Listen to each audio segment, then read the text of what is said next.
We are continuing our series here. It's called The Expedition. We're kind of plowing through all the Gospels chronologically as we can.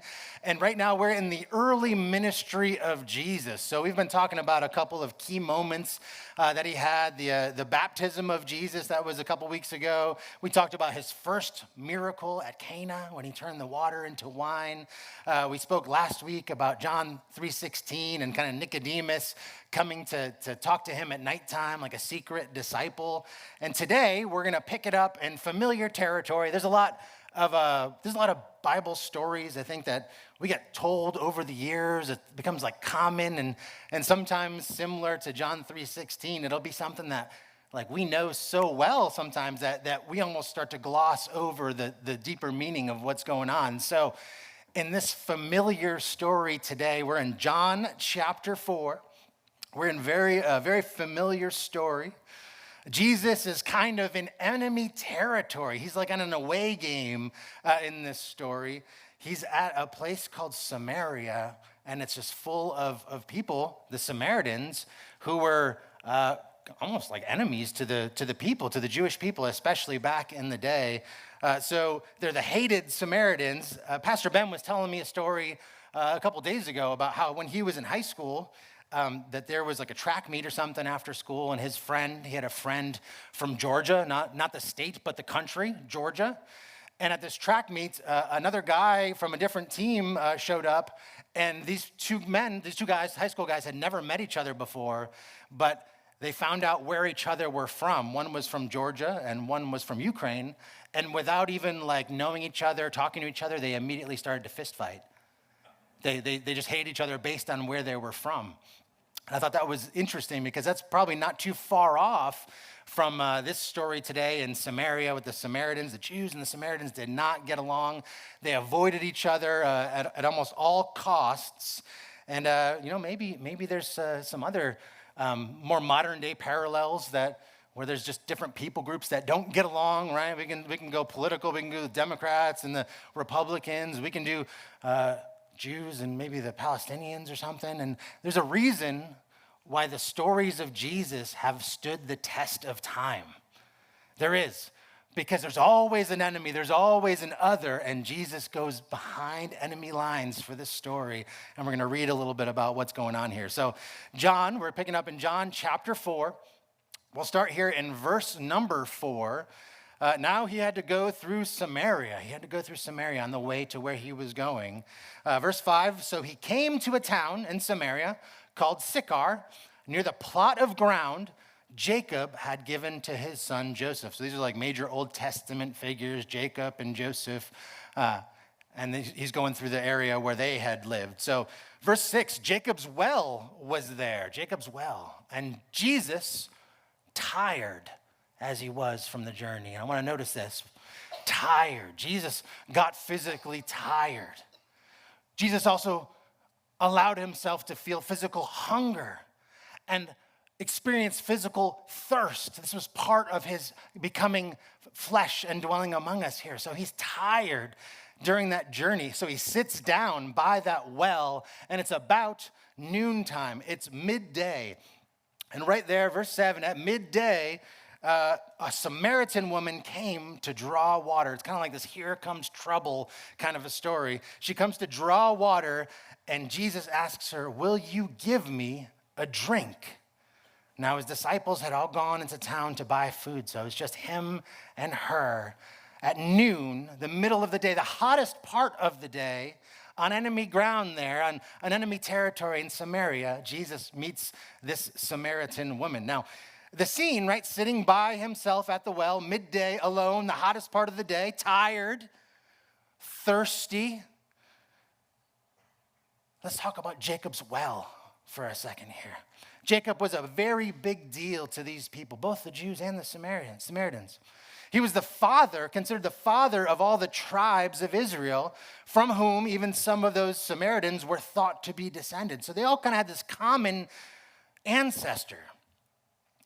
Them and the Jews, they used to be united. They were all members of the nation of Israel, but they had since kind of split. Some had been conquered, and they intermingled with others.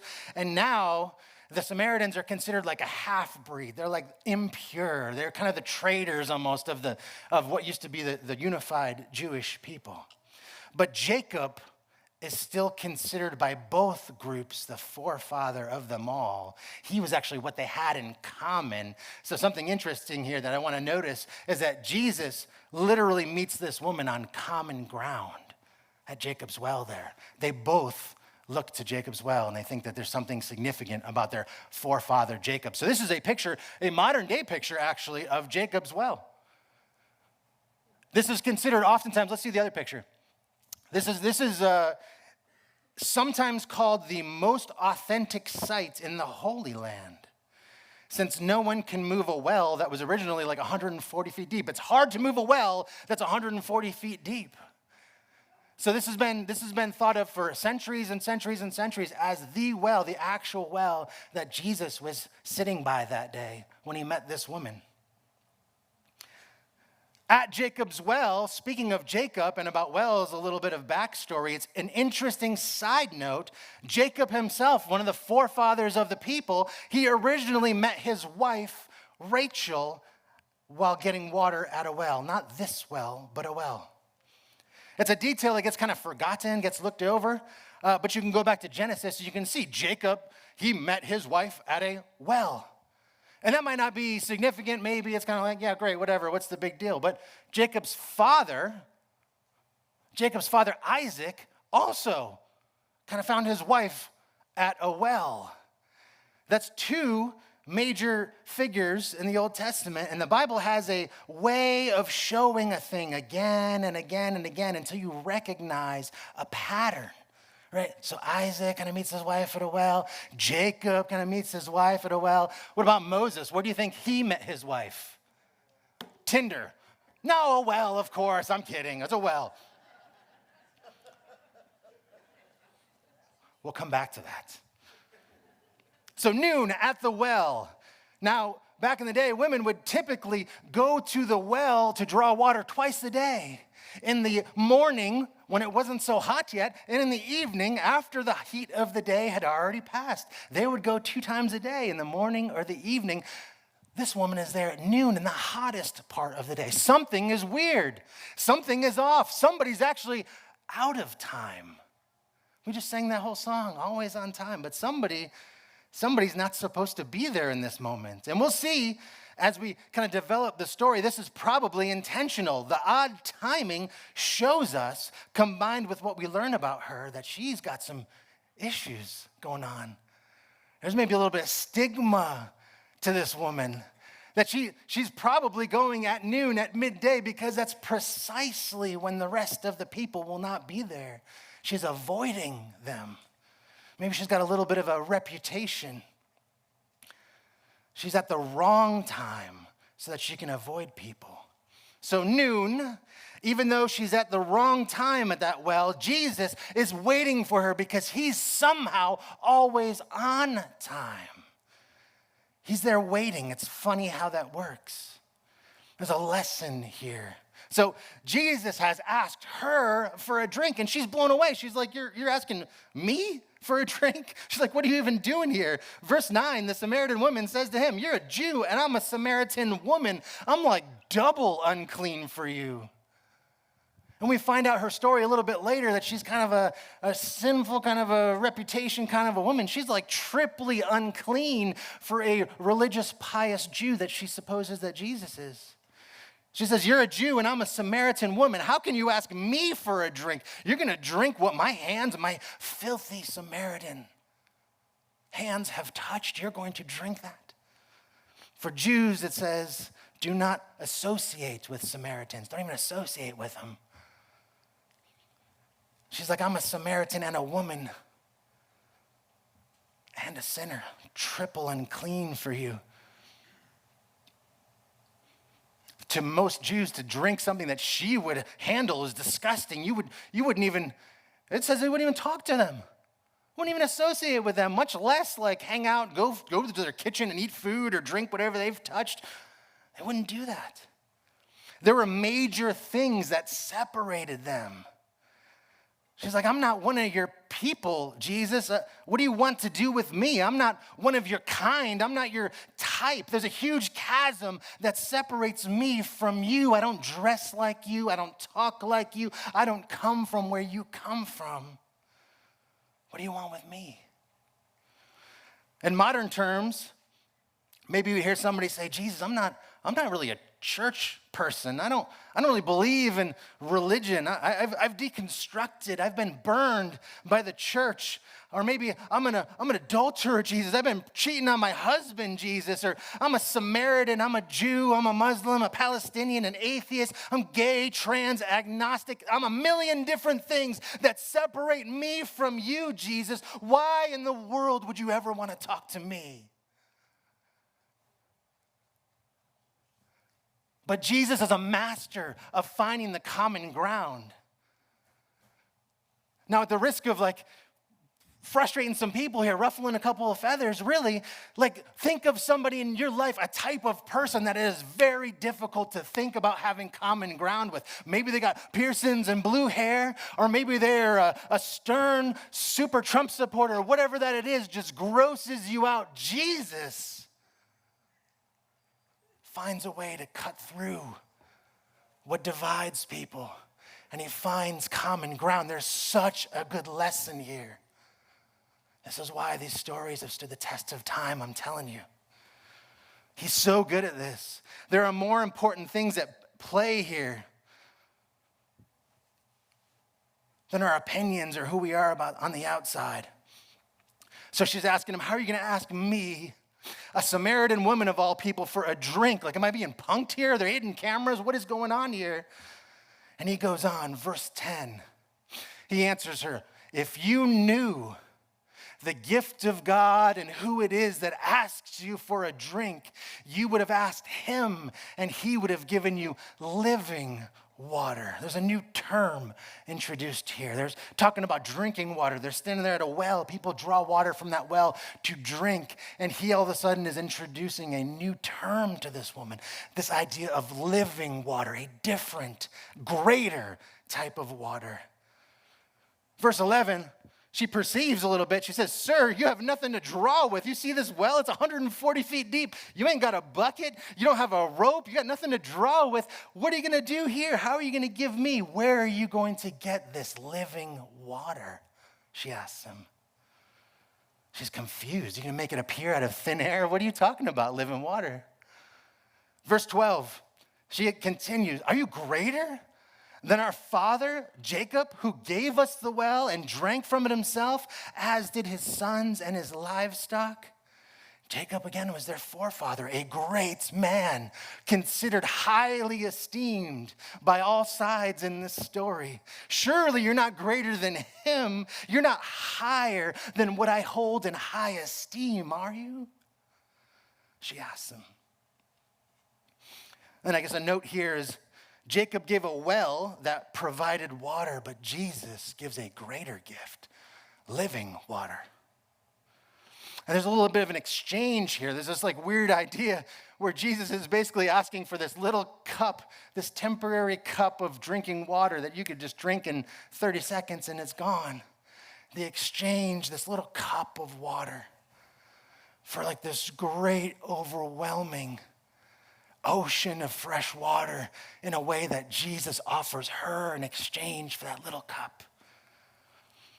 She doesn't know yet who she's talking to, but she's talking to the Lord.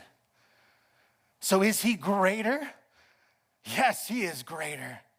Jeremiah, the prophet Jeremiah says in Jeremiah 17, it says, Lord, you are the hope of Israel. How many of us today would say, Lord, you are my hope? You're my hope. Lord, you're the hope of Israel. All who forsake you will be put to shame. Those who turn away from you will be written in the dust because they have forsaken the Lord. Who's the Lord? The Lord is the spring of that living water. Where are you going to get this living water from, guy? He knows, because in some way, he is that living water. He is the Lord. The Lord is our hope from whom our life comes from.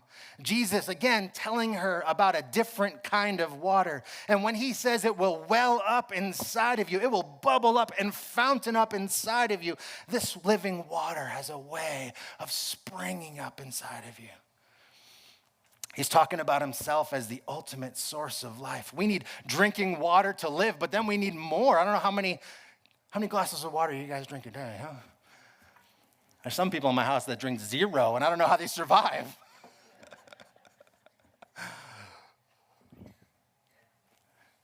But you're always needing more to survive, right?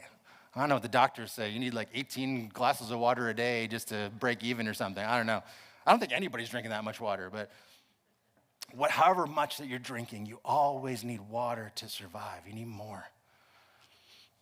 For this water that Jesus is talking about, though, this living water is not just temporary life, moment by moment. This living water that he offers, of course, offers a life greater than the temporary, greater than the physical, greater than what can sustain us for a few moments or a few days. You go without water for 3 days, you're done. But Jesus offers living water that gives a greater life, eternal life. For this water he's talking about, you don't need a cup, you don't need a bucket, you don't need a rope. This water isn't found 140 feet deep underground. It is bubbling to the surface. You don't have to work for it. It's available to all. It doesn't matter who you are, where you come from, what you look like, what your past is. This woman has spent her whole life running here and there, looking for something that truly satisfies. And the great irony is Jesus himself is that Lord, that spring of living water, meeting her right there, out of time, but somehow right on time. I want us to see here, if he's that living water, he's that spring of living water, I want us to see here that the living water chose to have thirst. So the spiritually thirsty could drink and be satisfied. This is part of him coming to the earth. He chose to experience thirst and exhaustion and hunger just like everyone else. He chose to find that common ground with us.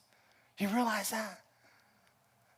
God, the creator of the heavens and the earth, the word from the beginning, through whom all things were made, Jesus, the word, God in human flesh, chose to experience hunger and thirst and exhaustion in order to find the common ground with you and me. So this whole thing here is a little bit of a setup. Took on human flesh, came to earth, experienced hunger, thirst, tiredness to find that common ground, to meet us where we're at.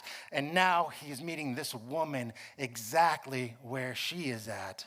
And Jesus answers in verse 13. He says, everyone who drinks this water at this well will be thirsty again, but whoever drinks the water I give them will never thirst. Indeed, the water I give them will become in them a spring of water, like a fountain of water, welling up to eternal life. And there's a contrast here of the passive hole in the ground where the water is deep inside and you got to work to get some of that water up, that passive hole in the ground. And the contrast is this great overflowing, bubbling spring that is coming to the surface and fountaining up from the surface. There is a passive and an active at play here, a comparison, a contrast. John 4:15, the woman says to him, "Sir, give me this water so that I won't get thirsty and have to keep coming here to draw water." Middle of the day, carrying her big old water jugs. They don't got a faucet. They don't go home and do the sink and tap the faucet and pour it into a cup. They have to go and take these giant jugs and carry these big jugs all the way home to wash dishes, to drink water, to do whatever it is with life that they need water for. It's a lot of work. "Sir, give me this water so I don't have to get thirsty anymore. I don't want to keep coming here to draw water. I don't want to be here at noon doing all this work to find refreshing, carrying water jugs back and forth. This Guy, this sounds like a great deal, this living water, if it's possible. And she's got to be asking herself in this moment, who the heck is this guy? Who is this guy? Who's this guy that's here at a random time? I'm coming here to avoid everybody. Who is this guy that's here waiting for me? Who's got the audacity to talk to me and ask water from me when normally they would never talk to me? Who is this man waiting for me here at this well at this time? Sir, give me this water, she asks him. Give me this water you're talking about. And look at his answer. His answer to give me this water that you're talking about, his answer is this. He told her, go get your husband and come back. What does that have to do with living water? What does it have to do with living water? Because apparently it has everything to do. She's finally on the hook. Give me this living water. It sounds great. But what kind of response is this? Verse 17, Jesus obviously is perceiving something. Verse 17, I have no husband, she replies. And Jesus goes, yeah, you're right when you say that you have no husband. You're right. Now you remember what I was talking about in the beginning? About meeting your wife at a well, right? And now we're hearing about a guy at a well talking to a lady without a husband. What's going to happen? What do you think's going to happen? This is kind of the turn here. It's an abrupt change of topic. Give me this living water, she says. Go bring your husband, he responds. I don't have a husband. And he's setting her up. He's actually teaching her. She asks him for the living water. He, remember, is the Lord. He is the living water. So he here is using this, digging deep into her heart to set her up to reveal who he is to her.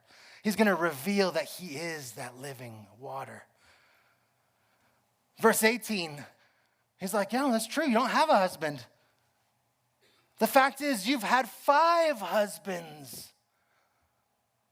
Maybe this is why she's at the well at noon avoiding everybody else, because the rest of the town knows who she is and what she's been up to. You've had 5 husbands, and the man you now have is not your husband. So that's 6 men that she's got. 6 men. What you have said, Jesus tells her, is quite true. You don't have a husband, but you've had 5. You're living with another one. Sir, she says, you're freaking me out. She doesn't say that. I would say that.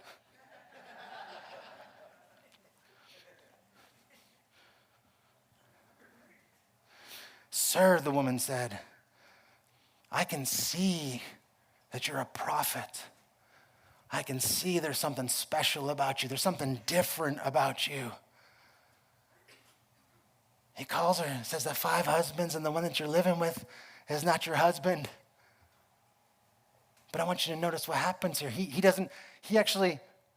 not going to condemn her in this moment. She changes the subject again. She starts talking about our ancestors worshiped on this mountain just immediately. He digs right into her heart in this moment. That she's been going from place to place and relationship to relationship, searching for what could possibly satisfy that thirst that she has for love and companionship and to be known in a relationship like that. She's going from place to place to place and relationship to relationship to relationship. And he identifies this thing in her heart like this. This is what it is. This is in the depth of her heart. This is what she's dealing with.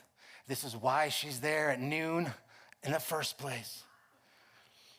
So when he says you've had 5 and the man you're with is not your husband, what you have said is quite true. She doesn't even respond to that. She just starts kind of deflecting. I can see you're a prophet. Our ancestors, they worshiped on this mountain, but you Jews claim the place where we must worship is Jerusalem. She changes the subject. She deflects. She starts talking about something else. as we often do when things cut a little bit close to home, right? I got to change that subject real quick. I don't want to talk about that. Oh my gosh. Especially if it's just piercing the heart of the reason that you act the way that you act or do what you do. Sometimes we want to deflect and change the subject as quick as possible. And so she deflects, changes the subject. But the interesting thing here, she doesn't get offended. She doesn't get offended in this moment. How many of us would get offended? What do you mean? Who do you think you're talking to? She doesn't get offended in this moment. She actually lets it roll right off her back. And he doesn't press her on this. Like I said, he doesn't condemn her in this moment or keep hammering away at this thing where she knows that he sees her for what's going on in her heart. He doesn't press her on this. She's actually transfixed in this moment. She's so focused, so lost in him in that moment, so much so that she doesn't take offense at what he just said. She focuses on him. She's focusing on him, not herself. And I think a lesson we can learn is to be so lost in Jesus that in a way we lose ourselves. We lose our past, our problems, our issues, the things that we've done, because in Jesus is hope. In Jesus' future, in Jesus' life itself. And when we get lost in who he is, we just pale in comparison. Even our dreams. There's been times where I'm a human being, I've had dreams. Things that I wanted to do, things I would swear we're going to do, like I'm going to do someday. Sometimes even those things fall away in the light of Jesus. Our dreams, even our desires, our preferences, our opinions, how we identify, it's all out the window when we come face to face with the living God, that spring of living water. He's doing heart surgery in a way here. He's working on something. He's got his finger directly on her pulse, on what makes her tick, the biggest issue of her life that causes her to live the way that she lives, all alone at noon at the well, sweating in the heat of the day because of her choices, because of her past, because of her hang-ups. I can see you're different, she tells him. I can see you're a prophet. I can see there's something special about you. But then she deflects into this, well, you guys think this thing and we think that thing. She deflects and goes back to the things that separate them. But why me? She's asking him basically, what about these things that separate us? What about the distance between us? Remember, I'm a Samaritan, you're a Jew. You're a prophet and I'm a sinner. Our ancestors worshipped on this mountain, but you Jews claim we're supposed to worship over there. What does Jesus do when she tries to re-separate? Try to put distance between them. He's going to bring it right back to common ground. Watch, like when you read this story, count how many times he does this, how many times he brings it back to common ground. There's so many spots in this conversation where if I was in a conversation with somebody like who were so different, I think I would struggle and we would get lost in the arguments. We'd get lost in the disagreements. We'd get lost in what we have not in common. But Jesus is a master of finding the common ground, and he's going to do it again. She's like, well, what about over here versus over there? What about what the Samaritans think versus what the Jews think? And he says in verse 21, woman, believe me, a time is coming when you will worship the Father, neither on this mountain nor over there in Jerusalem. He says, you Samaritans worship what you don't know. We worship what we do know, because salvation comes from the Jews. Yet a time is coming and has now come when true worshipers will worship the Father in the Spirit and in truth. The common ground. It's not about worship on this place or in that place or on this mountain or in that cathedral or in that temple. It's in spirit and in truth. For they are the kind of worshipers the Father seeks. God is spirit, and his worshipers must worship in the Spirit and in truth. Common ground. The things that divide us, they get swallowed up in the light of the Lord. The place you worship from, he's telling her, it's not going to matter. It's not about physicality. It's not about our differences. And she's confused. She's confused. But she knows something is going on. She's fascinated.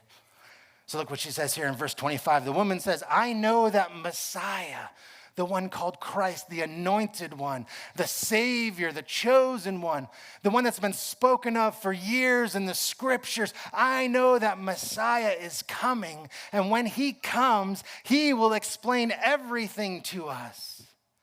And then Jesus declares, look what he does here. Jesus declares, I, the one speaking to you, I am he. And we don't realize, but when we zoom out and we look at those whole narratives of the gospel, this is the very first time that he reveals himself to somebody. This is before even the disciples. Jesus openly reveals himself to this woman at that well, at that wrong time, who's been in all these relationships, who's got all these issues and carrying around all that baggage. Jesus reveals himself to her first. She's the very first. He reveals himself to the lowly and despised and the least likely, out of time, but always on time. And now, speaking of the disciples, they show back up and they're like, what's going on here? Verse 27, the disciples return. They're surprised to find him talking with a woman, because that's a no-no. But nobody asks, what do you want, or why are you talking to her? Then she leaves her water jar. She leaves it. The whole reason she came to that well, she leaves it behind. And the woman goes back into the town, and she starts saying to the people, come see a man who told me everything I ever did. Could this be the Messiah? And they came out of the town and they made their way towards him. She leaves everything behind. She leaves everything behind. Water jug and all. She leaves everything behind. God has a way of showing up in the exact moments. How many of you have ever been in a time where you're like, God, I feel like I'm drowning. I feel like you need to show up right now because I don't know how much more of this I can take. Right? Many of us have been there. I would say in my life, I've been to that point, thought I was drowning, called on God, called on the Lord, and there was a lot longer that I felt like I was drowning. Like God didn't show up in that timing. But God had a way of showing up when I least expected. He's got a way. I remember last week, what did we talk about last week? We talked a little bit about the idea of John 3:16 and evangelism. And I remember back in the day when I first was doing ministry stuff, I was in a program. Yes, that's the whole, Pastor Randy was in a program. Here we go again. Yes, I know. But I was in a program, and one of the things that we would do in this program is we would have to go out to the streets. I was 25 or something, 25, 26. We'd go to the streets in Hollywood. This is back when Hollywood was where the fancy people hung out.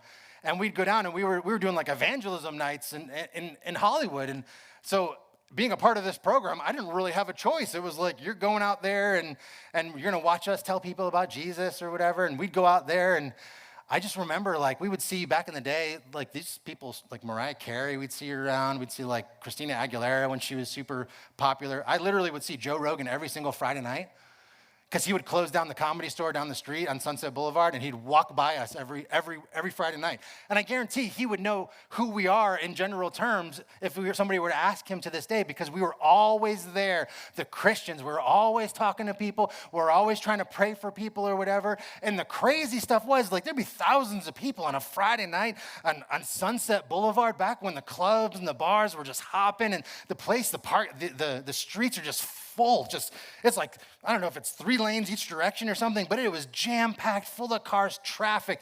And God would have a way in the middle of all that noise Let me tell you, we would feel like grasshoppers compared to these people. They were like fancy. They were like, many of them were rich. Some of them were celebrities. People, sometimes I would recognize their face, but I didn't know their name because they were on a TV show or something. They would be people all over the place. And we would feel like nobodies and losers if we just really allowed ourselves to fall into that trap. But God had this crazy way where sometimes you're out there and you're like, I'm so overwhelmed. I don't know what to say to these people. Some of them seem like they've got it all. How do I even approach them? God had a way. And you turn around and you'd see like somebody just bawling their eyes out by themselves on the curb. And you'd be like, that's who I'm supposed to talk to. And you just go up and start talking to them. Out of time, in the weirdest of places, Friday night when everybody else is partying, this person is heartbroken. You'd be out there talking to somebody like that. They'd open up, start telling you their life story. Their boyfriend or their girlfriend just cheated on them, left them, took off. Their ride's gone. They got nothing left, and they're out there. Their life is just shambles. And God had a way of meeting them in that moment. We'd be praying for people out there. It got nothing to do with me. I was terrified. I was scared stiff. I was like, didn't know what to say, but we would pray something important. We would pray, God, that you would bring the right people at the right time, and that you would give us the right words to say. God has a way of showing up on time, even when it feels like an odd time, even when it feels like it's out of time. And these people, when she goes out and she runs to the town, this woman with a reputation, everybody in town knew who she was because she kind of been with everybody in town. And she goes out to the town.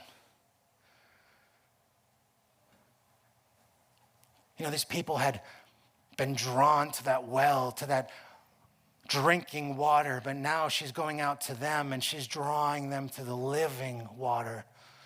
In fact, now she's like overflowing, if you will, talking about and testifying in a way to who the Lord is. He's just revealed himself to her. This notorious woman, soon to be 6 ex-husbands, but now she has another one, and this one is different than the rest. You know, people look to human relationships to complete them, but only Jesus could ever truly satisfy. Like, and pastorally, I have conversations commonly with people. One of the biggest problems, one of the biggest issues is like relationship issues, or somebody that's got hang-ups, or somebody that is living a self-destructive lifestyle, but they don't know if they want to change. And their life might even be in shambles, but they don't know if they want to change. Something might feel good for a while. It might even feel great. There's an old quote. I don't even know who it's from, but it's an old quote. It's, sin will take you farther than you want to go, keep you longer than you want to stay, and cost you more than you want to pay.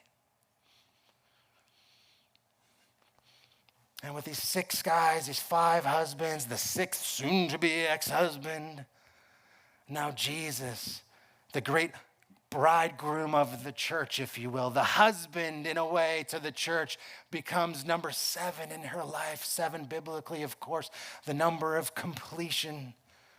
One of those is not like the others. Jesus is greater. So she's gone relationship to relationship because of brokenness, searching for someone or something to make her whole, to finally satisfy the need that she has. But somehow now something has changed in her. It's changing. She's come face to face with the only one who could ever truly satisfy. It's true love himself. He didn't just leave her where she was to go back into her old lifestyles. The implication here in this story is that there is a life change that happens in her. She is now the well sprung up to eternal life. That water is now inside of her, and she is testifying to the people around her, and they are tasting and seeing that the Lord is good based on her testimony. She's bringing others to Jesus. So verse 39, many of the Samaritans from that town, they believed in him because of the woman's testimony. She overflowed. That testimony overflowed. that living water that the Lord had dug down into her heart to start to pour into. Now that living water is coming up, bubbling up, and overflowing. And people are believing in him because of the woman's testimony. She's saying, he told me everything I ever did. So when the Samaritans came to him, they urged him to stay with them 2 more days in enemy territory. This is unheard of. Have this Jewish man stay with us for 2 more days, this enemy of the people. Stay with us. And he stayed 2 more days. And because of his words, many more became believers. And they said to the woman, we no longer believe just because of what you said. Now we've heard for ourselves. And we know that this man really is Savior of the world. The first people that Jesus was revealed to, the first people that understood, were supposedly the worst enemies. They were some of the least likely. It's a crazy story. Now, fountains of living water, if you will, that living water, the Lord now inside of them, transforming them, doing something in their heart. That Lord, that living water now gushing out of them, welling up. People around them drinking now even from their testimony, from the presence of the Lord and the work that he's done inside of them. You know, in the Bible, she's the first evangelist. She's the first evangelist. She's the first that he reveals himself to, and she's the first evangelist. This is before the disciples. This is before the others. What is God saying by choosing this person?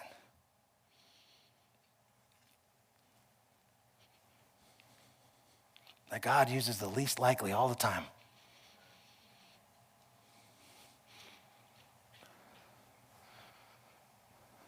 Sometimes we struggle.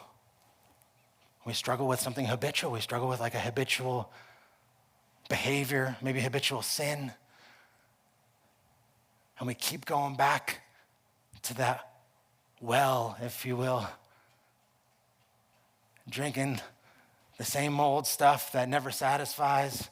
Sometimes it feels like it's making us sick, but we can't stop going back to that same behavior that we do over and over and over and over and over again. But the Lord's great desire is not to condemn you, it's to meet you there, to offer you better, that you would know him and know him closely and deeply. Out of time, but he's always on time. And we're sending this team down here to Honduras. We see this woman was now, before the contrast, her pulling the water up from this passive well, and now there's this living, active water fountaining up from her, and it's causing life change to those around her. The first evangelist, that's crazy. We read this story all the time, and we don't realize all of what it means here. But the Lord does this transformation work. But will you let the Lord deep into those areas of your heart, those struggles, those identity issues, the things that sometimes we don't want to let go of because we don't know what life would look like if we let those things go. But Jesus could complete you. He could change you. He could help you in a way that maybe you never even realized possible. We see this woman overflowing to those around her, and like that woman who has been transformed, who is now going out to the community where she's from, and she's speaking the words of the Lord to the community around her. In the same way, we have people going to Honduras. They are traveling. They're traveling tomorrow, and they're going to go, and they're going to bring their testimony. They're going to bring that life change, that difference that God has made in their lives and in their hearts, and they're going to bring that living water that the Lord has now started to spring up inside of them. They're going to bring that abroad and go to Honduras and overflow to those people.